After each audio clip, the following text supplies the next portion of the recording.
Еве денеска Советот во општината Куманово ја усвои програмата за изградба, реконструкција и одржување на улично осветлување во 2013 година, каде се предвидени некаде да се реализират околу 24 милиони денари.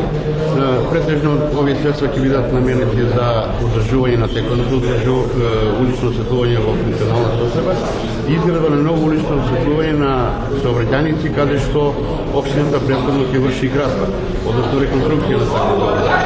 Имате ли најава каде би била тие?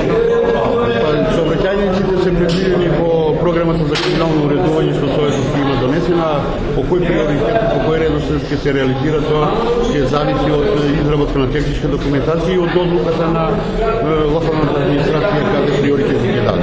Имате ли средства кои ќе одвоите за штетливи светови? И дали имате планирано? И сега во рамки на одржување на улично осветлување се настојува каде што има технички можности и услови да се врши замена со штетливи светилки, меѓутоа очигледно за тоа е потребни се поголеми материјални средства и не верувам дека во наредната тоа е процес кој ќе трае повеќе години во рамки на градот. Од колку имате светилки поставено на територија на град Куманово и колку од нив се штетливи? Не би можел да кажем точен податок колку светилки има поставено во општината Куманово, затоа што и ова година бараме изработка на софтверско решение со кое што ќе се направи попис на сите светилки во рамки на општината Куманово и нивно управување.